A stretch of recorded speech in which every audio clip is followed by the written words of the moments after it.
Continuando con el tema de enfermedad renal crónica, vamos a empezar con el tema del síndrome urémico, mejor conocido como uremia. En la definición tenemos que síndrome urémico o uremia es conocido como los efectos nocivos de la insuficiencia renal crónica debido a la acumulación de los productos de desecho orgánico que normalmente son eliminados por los riñones. Se dice que son demasiadas las sustancias que tienden a acumularse en la enfermedad renal crónica.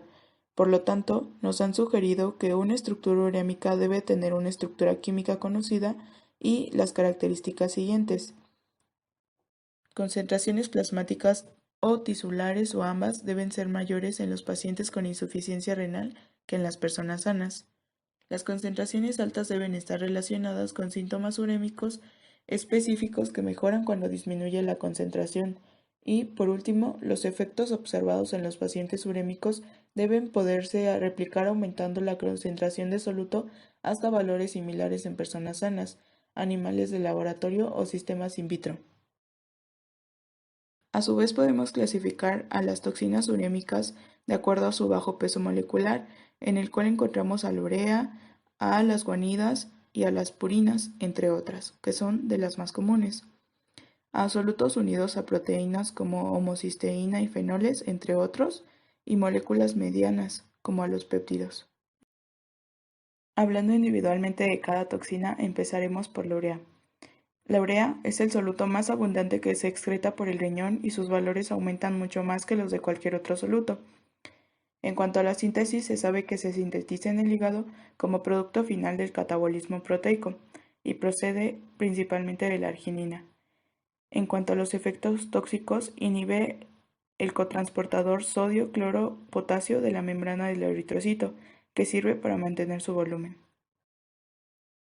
En cuanto a las guanidas, son un gran grupo de metabolitos estructurales de la arginina. Las más conocidas son la creatinina y la metilguanidina. En cuanto a la creatinina, es producida a través de la degradación no enzimática de la creatinina, que a su vez procede del ácido guaninoacético. En cuanto a la metilguanidina, es producida en las bacterias del colon, y su producción puede incrementarse elevando la ingesta dietética de proteínas o de creatinina. Sus concentraciones plasmáticas aumentan de manera desproporcionada a los valores de urea y creatinina. Los fenoles son compuestos que tienen uno o más grupos hidroxilo unidos a un anillo de benceno. De acuerdo a su síntesis, estos proceden del metabolismo de los aminoácidos aromáticos, como lo son la fenilalanina y la tirosina. La toxicidad que produce es principalmente endotelial y en los leucocitos. También produce una importante disfunción en el hígado en cuanto a la inhibición mitocondrial de hepatocitos, el cual contribuye a la elevación del desequilibrio aniónico. Los oxalatos, en cuanto a su síntesis, depende de la ingesta exógena y síntesis endógena.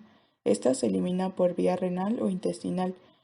Se acumula en diferentes tejidos y es tóxico endotelial, óseo, articular y renal. De acuerdo a la toxicidad que produce, como ya lo mencionamos, es principalmente endotelial.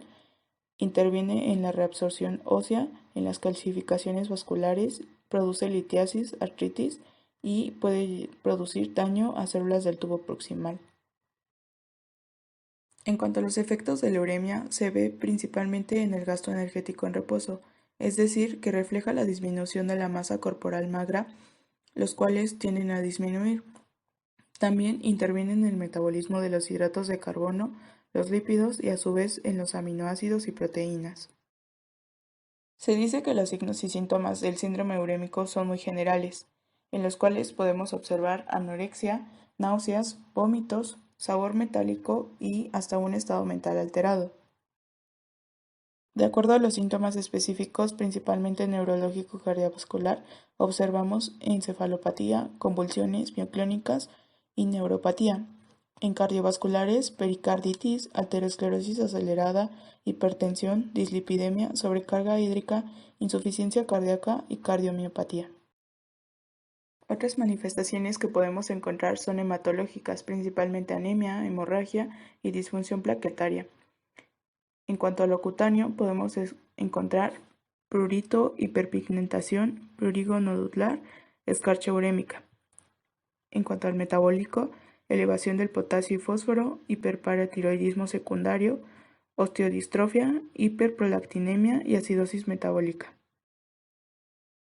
En cuanto al diagnóstico, podemos decir que es basado principalmente en los signos y síntomas del paciente.